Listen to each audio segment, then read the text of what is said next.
चलिए सोसाइटी में हम एक कदम और आगे बढ़ते हैं। प्रिया, हम 12th क्लास की बुक इंडियन सोसाइटी का चैप्टर 6 समझ रहे हैं, जिसका नाम है the challenges of cultural diversity. उसके अंदर सब टॉपिक है communities, Nations and nation states.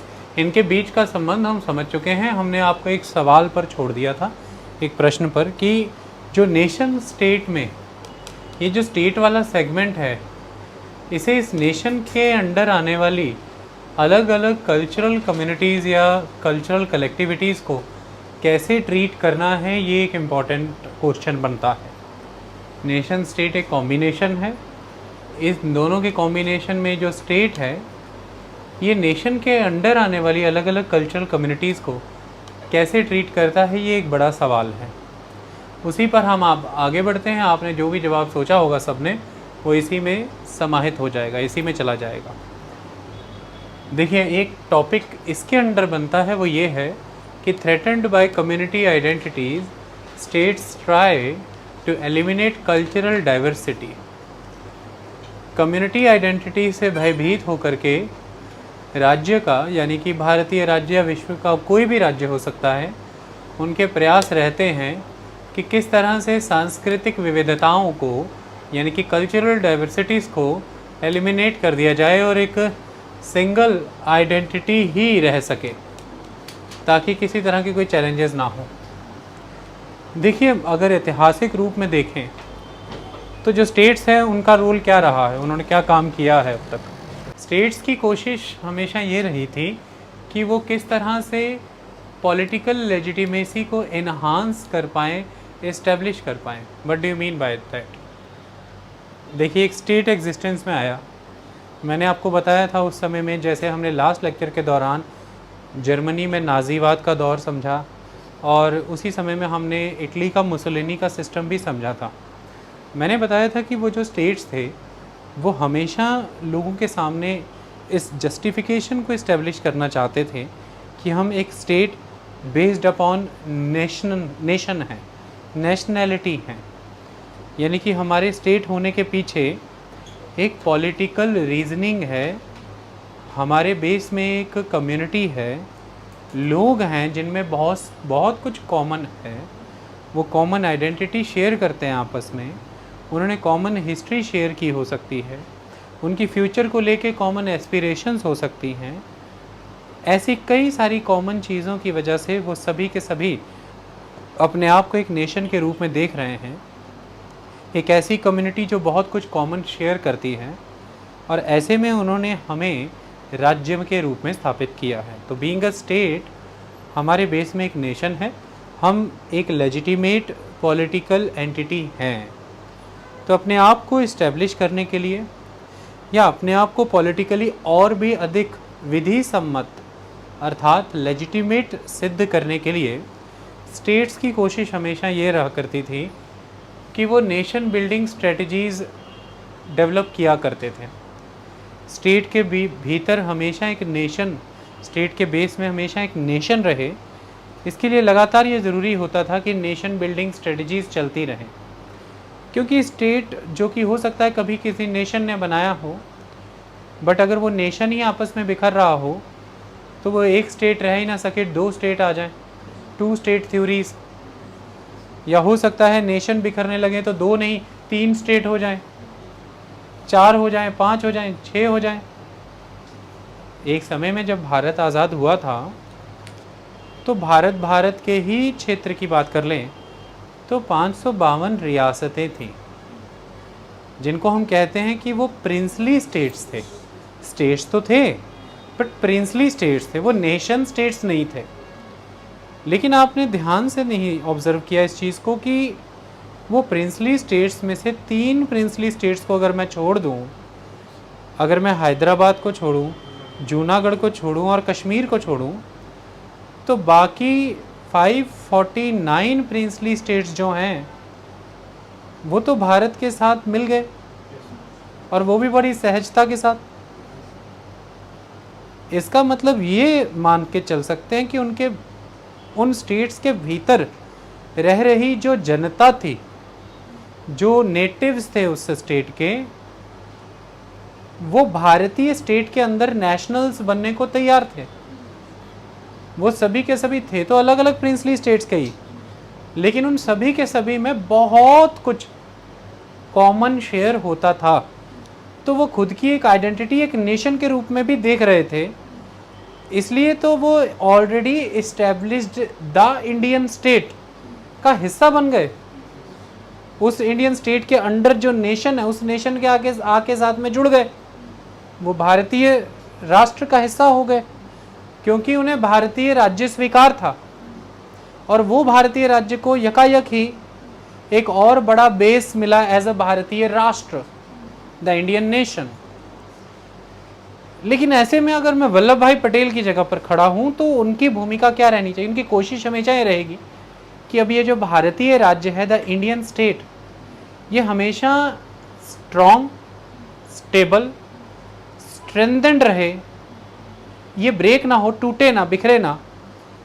इसके अंदर जो नेशन है वो यूनाइटेड रहे, यूनिफाइड रहे, उसमें विघटन ना आए, तोड़ ना सके कोई उसे, वो बिखरे ना।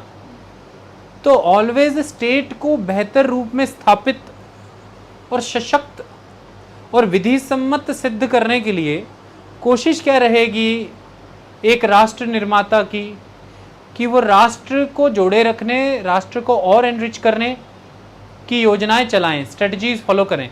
तो इन्हें हम नेशन बिल्डिंग स्ट्रेटजीज के रूप में देखते हैं। अगर हम नेशन को स्ट्रॉन्ग करेंगे तो उन्हीं नेशन पर बेस्ड स्टेट्स ऑटोमेटिकली स्ट्रॉन्ग हो जाएंगे। स्टेट के अंडर नेशन कभी नहीं जाएगा। ये बिल्कुल वैसा है कि कोई विदेशी आया, उसने एक राजा को हराया, यानी कि एक स्टेट को हराया, लेकिन वो विदेशी वहाँ शासन नहीं कर पाया, क्योंकि जो प्रजा थी यानी कि नेशन, वो राजा के साथ था, यानी कि स्टेट के साथ था। तो उस विदेशी के लिए बहुत बड़ी चुनौती खड़ी हुई कि मैं राज्य अर्थात राजा को तो हरा सकता हूँ, युद्ध में परास्त कर सकता हूँ, पर मैं इसकी जगह पर एक विधि सम्मत राज्य बन के कैसे बैठूँ, क्योंकि प्रजा अर्थात नेशन मेरे सपोर्ट में नहीं है। तो या तो मैं अपना नेशन लेके आऊं पीछे से, अपनी प्रजा इस राज्य के अंडर उसे रखूं, या मैं इस राजा को हरा करके भी, राज्य को हरा करके भी ऐसा कुछ करूं कि राष्ट्र अर्थात प्रजा अर्थात नेशन विद्रोही ना हो, मैं राजा का मुखौटा इस्तेमाल करता रहूं, सीधे शासन ना करूं, शासन इसी से कराऊं, इसके पीछे मैं रहूं, इसे पपेट बना दूं, इसे रबर स्टैम्प बना दूं। तो ऐसा अंग्रेजों ने लंबे समय तक भारत में किया। प्लासी के युद्ध में बंगाल के नवाबों को हराने के बाद भी उनको लंबे समय तक कंटिन्यू कराते रहे, सीधे उनकी गद्दी पर नहीं बैठे, क्योंकि जो प्रजा है, नेशन, वो अंग्रेजों के द्वारा एस्टेब्लिश्ड राज्य को सपोर्ट नहीं करेगा। अभी नवाबों का चेहरा इस्तेमाल करो, लेकिन जो एक्चुअल कंट्रोल है सारा वो अपने हाथ में रखो। तो नवाबों के अंडर ही या फिर देश के सम्राट के अंडर ही कर वसूली नाम की एक संस्था बन जाओ, दैट इज दीवान, द दीवानी। तो अंग्रेजों ने सबसे पहले दीवानी ले ली, रेवेन्यू एडमिनिस्ट्रेशन, लेकिन खुद रूलर नहीं डिक्लेयर हुए कभी भी। ऐसा ही अवध के साथ हुआ और ऐसा ही लंबे समय तक मुगलों के साथ किया उन्होंने।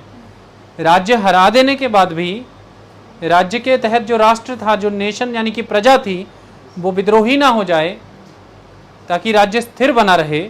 वो खुद राज्य की सत्ता पर नहीं आए, जो पहले से था उसे ही रखा, लेकिन अपने आशीर्वाद से। तो बहुत सारे प्रिंसली स्टेट्स को ब्रिटिशर्स ने कंटिन्यू करवाया हराने के बाद भी अपनी पैरामाउंट पावर के अंडर। सो पैरामाउंट पावर तो ब्रिटिश बन गए, लेकिन प्रजा के सामने जो इमीडिएट रूलर था वो हमेशा राजा ही बना रहा।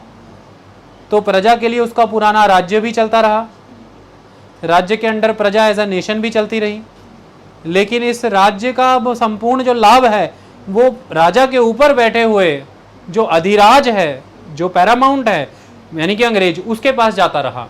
यही कारण है कि शुरू से अंत तक 632 के अराउंड रियासतें कंटिन्यू हुई हैं। अदरवाइज इतनी रियासतें अंग्रेजों के समय में कंटिन्यू कैसे हो सकती थी?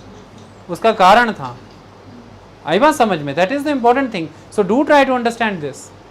हर समय में हर किसी की ये मजबूरी रही है कि राज्य के रूप में यदि वो खुद को स्थापित करके सशक्त रूप में आगे बढ़ाना चाहता है, वो खुद को एक्सेप्ट कराना चाहता है लोगों में, विधि सम्मत रूप में एक राजनीतिक संस्था, एक लेजिटिमेट पॉलिटिकल इंस्टीट्यूशन के रूप में स्टैब्लिश करना चाहता है, उसे ये मजबूरी सदैव रहेगी कि उसे प्रजा का समर्थन प्राप्त है, और या फिर ऐसा राष्ट्र जिसमें कि संवैधानिक मर्यादाओं से देश चलेगा, उसमें उसे नेशनल्स का, नेशन का समर्थन प्राप्त है, और उस राज्य के अधीन एक नेशन आता है। तो nation building strategies are always always very very important. ये हमेशा से कोशिश रहती है राज्यों की।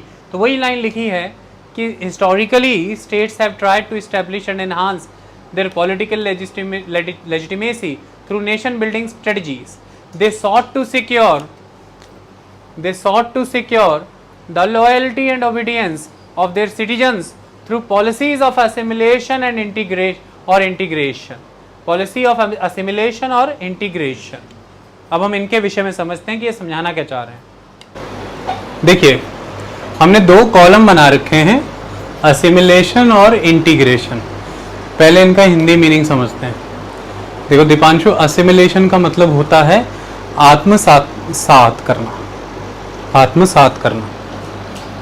आत्मसातकता, ठीक है। इंटीग्रेशन का मीनिंग होता है एकीकृत। थोड़ा ध्यान से समझेंगे इन चीज़ों को। क्यों मैंने आपका नाम लिया यहाँ पर, शायद आप ही ने ये पूछा भी था फ़र्क, और मैंने उस दिन बड़े अच्छे से समझाया भी था, ठीक है। हमारे भारत में असिमिलेशन को तो कभी भी भारतीय राज्य के रूप में एक पॉलिसी माना ही नहीं गया है। अगर भारत ने राज्य के रूप में, इंडियन स्टेट के रूप में किसी को पॉलिसी माना है, वो इंटीग्रेशन को माना है, बट उस रूप में नहीं जैसा यहाँ पे लिखा है। तो सही में जब हम अभी हम भारत की केस स्टडी करेंगे तो ये दोनों ही प्रॉपरली रिफ्लेक्ट नहीं हो रहे। बट इंडियन स्टेट बोला मैंने, but Indian political parties, few groups, they are trying कि स्टेट ये हो जाए, असिमिलेशन। दोनों में फर्क था। भारतीय राज्य की घोषित नीतियों में ऐसी कोई आत्मसातकता वाली नीति नहीं है, लेकिन भारतीय राज्य के तहत जो उसकी संस्थाएं हैं, जैसे कि सरकारें हैं, वो किन्हीं ना किन्हीं पार्टियों से बनती हैं। पार्टियों की सोच कुछ भी हो सकती है, फिर पार्टियों के समर्थक होते हैं, फिर पार्टियों का भी अपना एक कैडर होता है, उनके बेस में भी उनके सपोर्टर होते हैं। वो सपोर्टर, वो कैडर किस संस्था से जन्म ले रहा है, वो संस्था भी मैटर करती है। जैसे मैं सीधे सीधे यहाँ पर बताता हूँ, मान लीजिए एक पार्टी बीजेपी है, उसका एक बहुत बड़ा कैडर है जो उसके लिए वर्क करता है, उसके वर्कर्स, वो उसकी स्ट्रेंथ भी हैं, और वो कैडर अपने आप जिस संस्था से आता है वो है राष्ट्रीय स्वयं सेवक संघ, आरएसएस। अब आरएसएस की अपनी एक विचारधारा हो सकती है। इसी तरह से एआईएमआईएम आंध्र प्रदेश रीजन में, और सैदुद्दीन अवैसी आप सुनते ही हैं, और उनके भाई अकबरुद्दीन अवैसी भी सुने होंगे कभी, जिनका बयान था कि अगर तुम 80 करोड़ हो और हम 20 करोड़ हैं तो 15 मिनट के लिए पुलिस हटा लो, फिर दिखा देंगे। वो भी हैं। एआईएमआईएम की अपनी एक विचारधारा हो सकती है। पंजाब में शिरोमणि अकाली दल की अपनी एक विचारधारा हो सकती है। तृणमूल कांग्रेस की बंगाल की जो पार्टी है उसकी अपनी एक विचारधारा हो सकती है। बहुजन समाजवादी पार्टी की अपनी। तो एक राज्य है वो भारत है, उसकी प्रोक्लेम्ड पॉलिसी क्या है वो एक अलग बात होती है। उस घोषित नीति में कभी भी ये नीति तो रही नहीं, लेकिन वह भारतीय राज्य में अलग अलग संस्थाएं भी तो आती हैं, द इंस्टीट्यूशंस। उनमें एक इंस्टीट्यूशन है that is the executive, the government, उसको होल्ड करेंगी कोई ना कोई पार्टियां, और पार्टियों के अपना कैडर होता है, जो कैडर भी आता है किसी न किसी संस्थाओं या किसी ना किसी आइडियोलॉजी से। प्रयास क्या हो रहे हैं भारत में वो एक अलग बात, भारत की घोषित नीति क्या है वो दूसरी बात। इन्हें कभी कंफ्यूज नहीं करना। अक्सर हम ये देखते हैं कि जब आप अपने किन्हीं अब्रॉड में रह रहे फ्रेंड्स के साथ बात करते हैं तो वो ये कहते हैं कि तुम्हारे भारत की नीतियां तो कुछ ऐसी हैं, उन्हें आप समझा पाएं कि भारतीय राज्य की नीति ऐसी कोई नहीं है, लेकिन वहां पर इस समय में जो पॉलिटिकल पार्टी के हाथ में कंट्रोल है गवर्नमेंट का, वो पार्टी की हो सकता है नीति ये हो। इसलिए तो कन्फ्लिक्ट्स आ रहे हैं बार बार, क्योंकि राज्य रोक रहा है शायद। इसलिए तो लोग आवाज भी उठा पा रहे हैं, क्योंकि राज्यों ने आवाज उठाने के प्लेटफॉर्म दे रहा है। इसलिए तो विरोध भी हो रहा है पार्टी की उन नीतियों के विरुद्ध, क्योंकि शायद राज्य विरोध के अवसर देता है। तो राज्य को अलग समझिए, पार्टी को अलग समझिए प्लीज। युवाओं में ये एक भ्रम है, वो पार्टी की कारगुजारी को ही राज्य की कारगुजारी मान रहे हैं, द इंडियन स्टेट। ये बहुत बड़ा अंतर है, ऐसा नहीं है। इंडियन स्टेट का तो दबदबा है, इसलिए शायद पार्टी को भी दूसरे शब्दों में दबे पांव कराना पड़ रहा है जो वो कराना चाहते हैं। उस पर बात करेंगे हम। तो ये दो चीजें हैं, पहले समझ लेते हैं। पॉलिसी ऑफ असिमिलेशन और पॉलिसी ऑफ इंटीग्रेशन दोनों की इच्छा है एक सिंगुलर नेशनल आइडेंटिटी देने की। कारण क्या हुआ ये word singular national identity? Actually समस्या ये है कि जब ये स्टेट्स अपने आप को स्टैब्लिश और पॉलिटिकल लेजिटिमेसी अचीव करने के लिए नेशन बिल्डिंग स्ट्रेटजीज को प्रमोट करते हैं, तो इनकी कोशिश होती है कि ज़्यादा से ज़्यादा लॉयल्टी मिले स्टेट को लोगों की, और ज़्यादा से ज़्यादा लोग लॉ एंड ऑर्डर और रूल्स एंड रेगुलेशंस के साथ अवॉइड करें, स्टेट के ओबीडियंट बने। लेकिन अल्टीमेटली ये दोनों चीज़ें ये अचीव करते हैं असिमिलेशन और इंटीग्रेशन से।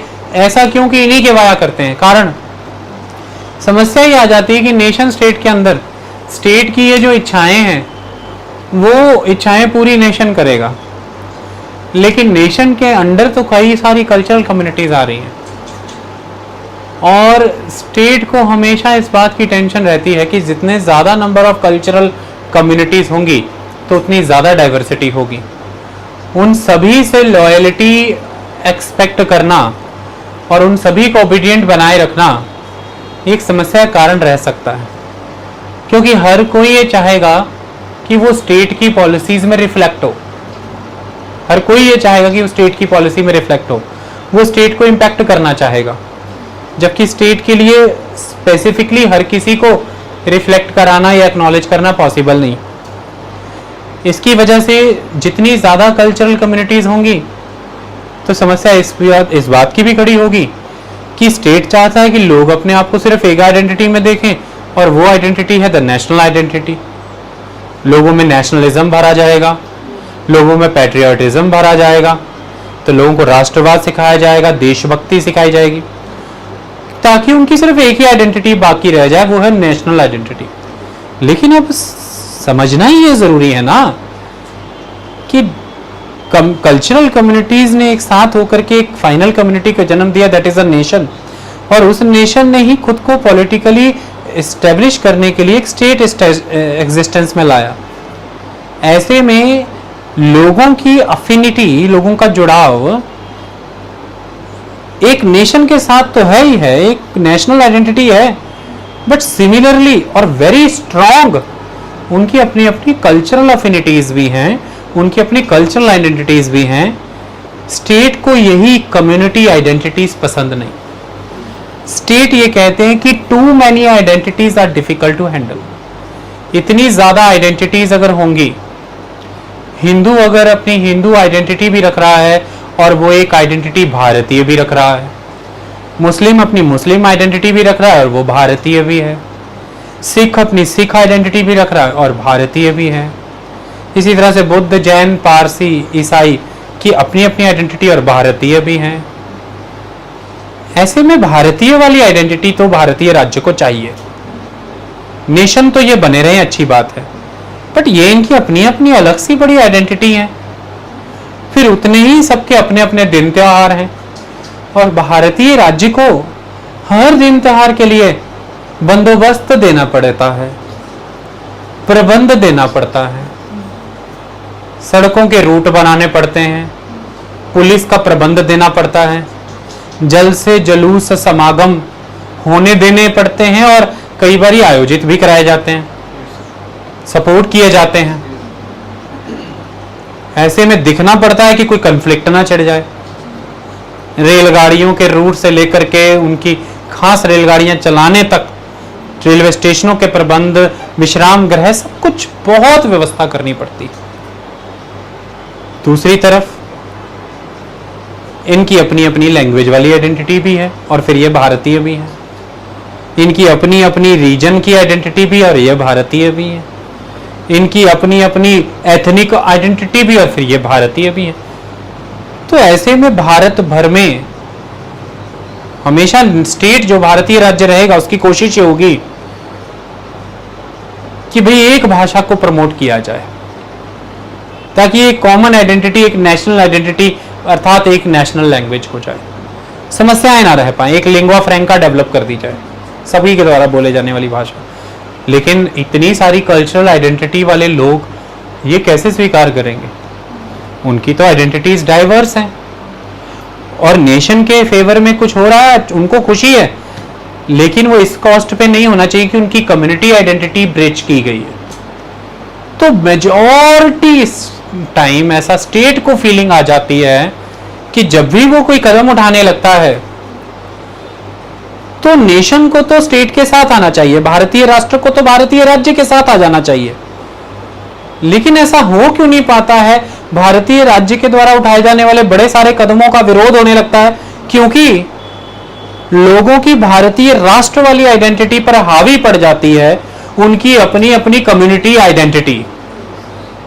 और इसी के लिए फिर उन्हें यह लगने लग जाता है कि राज्य जो निर्णय लेने जा रहा है वो किसी उस एक कम्युनिटी से प्रेरित है जो डोमिनेंट कम्युनिटी है सोसाइटी के अंदर, क्योंकि फिर वोटिंग के माध्यम से उनकी संख्या ज्यादा है। तो पॉपुलर इलेक्शनों में मेंबर भी उन्हीं कम्युनिटी के द्वारा जिता करके अपनी ही कम्युनिटी के ज्यादा से ज्यादा सरकार में भेजे गए हैं और राज्य के लिए निर्णय लेने का जो अधिकार है वो सरकारों को है। तो निर्णय इस सरकार का है जो दिख रहा है कि राज्य का है, पर असल में वो एक सरकार का निर्णय है। और सरकार जो है वो चुनावों से चुनी जाती है और चुनावों में जिसकी संख्या बल, समाज के अंदर जिस कम्युनिटी की संख्या बल अधिक है उसी के सदस्य अधिक होंगे, तो उसी की आवाज ज्यादा चल रही है सरकार में, तो शो हो रहा है कि राज्य की नीति है, पर एक्चुअली में ये तो एक डोमिनेंट कम्युनिटी की नीति है। तो ऐसे में अलग दूसरी कल्चरल कम्युनिटीज सरकार के अर्थात राज्य के इस निर्णय के विपरीत खड़ी हो जाती हैं। फिर राज्य को अर्थात सरकार को बड़ी तकलीफ होती है कि ये विकास नहीं करने दे रहे हैं, प्रगति नहीं करने दे रहे, राष्ट्र को तोड़ने की बात कर रहे हैं। तो वो फिर ये कहते हैं कि इतना टंटा हैंडल नहीं होता अपन से रोज रोज, बेहतर यह है कि इन सारी डाइवर्सिटीज को एलिमिनेट ही करो, सप्रेस करो, या तो इनको सबको खत्म करके एक आइडेंटिटी, एक कम्युनिटी रहने दो, या दूसरा तरीका इन सबकी आइडेंटिटी को एक आइडेंटिटी के साथ जोड़ ही दो और वही आइडेंटिटी पे बेस्ड हो एक नेशनल आइडेंटिटी, ताकि हमें इतने डाइवर्स ओपिनियन, इतनी डाइवर्स आइडेंटिटीज फेस ना करनी पड़े, क्योंकि ये सोशल हार्मनी स्थापित करने में ऑब्स्ट्रक्शन क्रिएट करती हैं अलग अलग कल्चरल कम्युनिटी।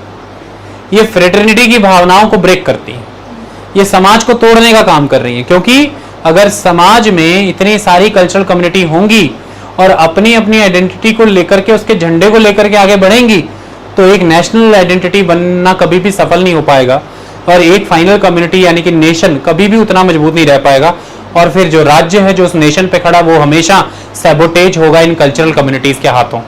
ऐसे में राज्य संपूर्ण शक्ति से काम नहीं कर सकता, तो इंडियन स्टेट वीक पड़ता है। इन अलग अलग कल्चरल कम्युनिटीज की वजह से इंडियन स्टेट वीक पड़ता है। तो ऑलवेज गवर्नमेंट ऐसे तर्क भी देखती है कि विदेशी शक्तियां, international think tanks, international NGOs और इंटरनेशनल एजेंसीज हमारे भारत की अलग अलग कल्चरल कम्युनिटीज को अपने साथ जोड़ करके इंडियन स्टेट को वीक कर रही हैं।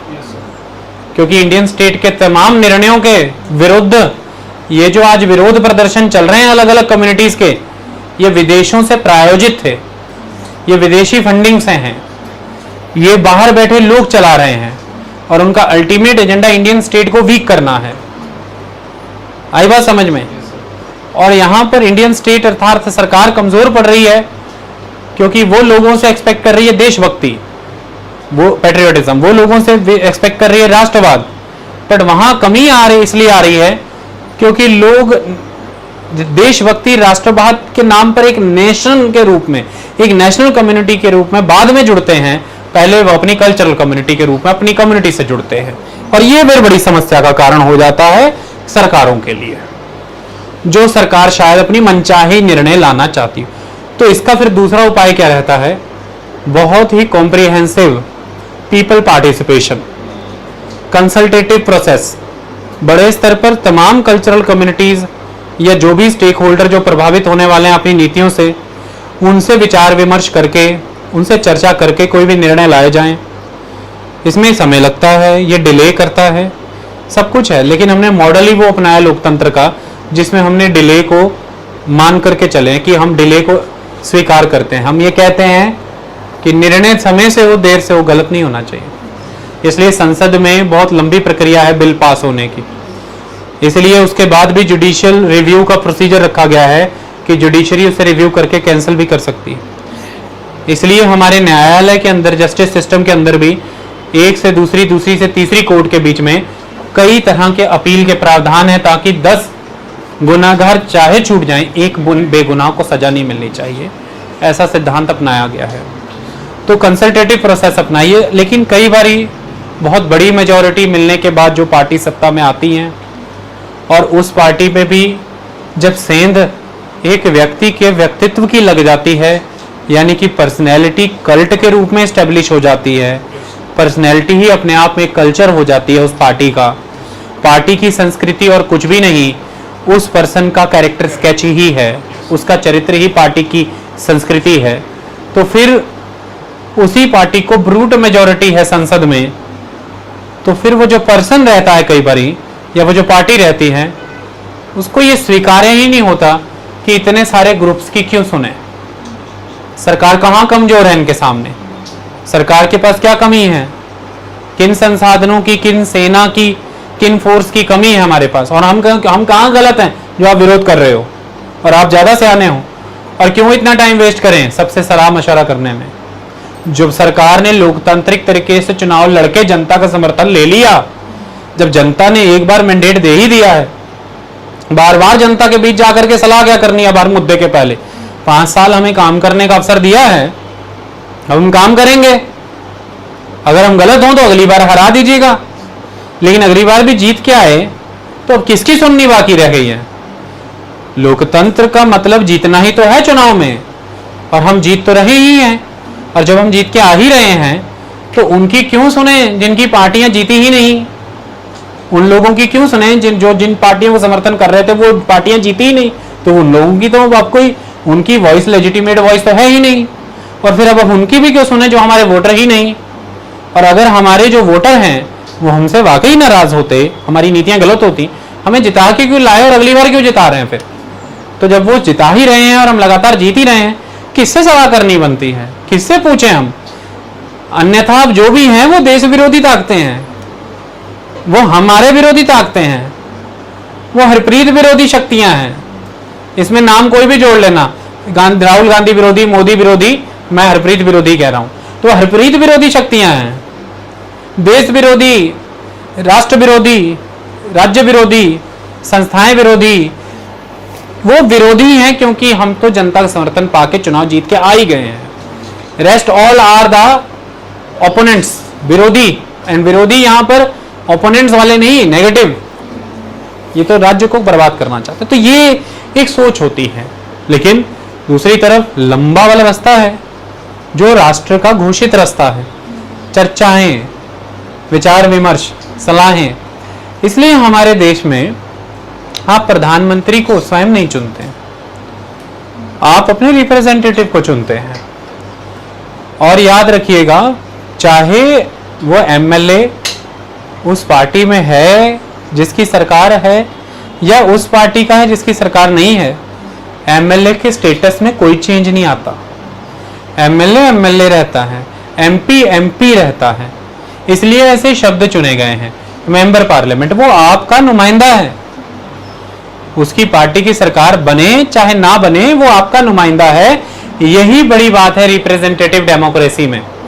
और रिप्रेजेंटेटिव डेमोक्रेसी इसलिए अपनाई गई कि मात्र चुनाव जीत जाना ही जनता का समर्थन प्राप्त होकर के अब प्रत्येक निर्णय आप स्वयं ही जनता के हित में लेंगे, ऐसा नहीं है।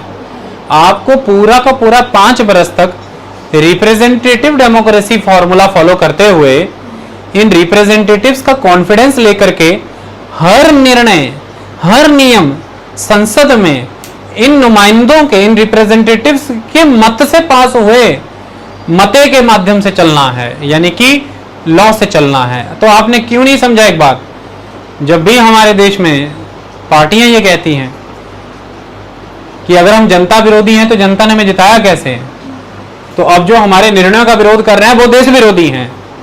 उनको ये जवाब देना जरूरी है। हमारे देश में कभी भी एक चुनाव की कल्पना ही नहीं है। एक चुनाव तो मात्र नुमाइंदों को चुनने का, प्रतिनिधियों को चुनने का चुनाव है। आप अपने उस इलेक्शन से 2 लोगों को रिटर्न करते हैं कॉन्स्टिट्यूएंसी से। पहला आपने रिटर्न किया विधायक को, मेंबर लेजिस्लेटिव असेंबली, और दूसरा आपने सांसद को, मेंबर पार्लियामेंट को रिटर्न किया। ये सिर्फ और सिर्फ 2 मेंबर को रिटर्न करना है अपनी अपनी कॉन्स्टिट्यूएंसी से। हमारे देश में कल्पना संविधान के अंदर ये हुई है कि निरंतर निर्णय सरकार के चुनाव से होंगे। सरकार मात्र बनना एक चुनावी प्रक्रिया है, पर सरकार के प्रत्येक निर्णय चुनाव से होंगे। तो संसद में प्रत्येक निर्णय चुनाव से होता है, चाहे वो वॉइस वोट हो, चाहे वो बैलेट वोटिंग हो, चाहे जैसे भी हो, लेकिन प्रत्येक निर्णय चुनाव से रखा गया है। तो अगर एक बार चुनकर के आई हुई रिप्रेजेंटेटिव की सरकार ही अपने आप में संपन्न है, तो फिर ये क्यों रखा गया कि उनको प्रत्येक निर्णय से पहले भी वोटिंग करानी है, और फिर उस वोटिंग के पहले डिबेट है, डिस्कशन और डेलिब्रेशन है, ताकि मैकेनिज्म कंसल्टेटिव बना रहे, ताकि पॉपुलर डेमोक्रेसी में नेशन वाले हेडिंग के अंडर आने वाली कई कल्चरल कम्युनिटीज में से जो कम्युनिटी नंबर 1 है, जिसकी संख्या 100 में से 80 लोग हैं, उसके दम पर एक सरकार तो बन जाएगी, लेकिन जो निर्णय उस सरकार के हों वो बाकी की कल्चरल कम्युनिटीज के भी हित में हो। इसके लिए निर्णय पूर्ण रूप से स्थापित चर्चा के दौर से आने चाहिए, और वो निर्णय संपूर्ण संवैधानिक मर्यादा की पालना से हैं।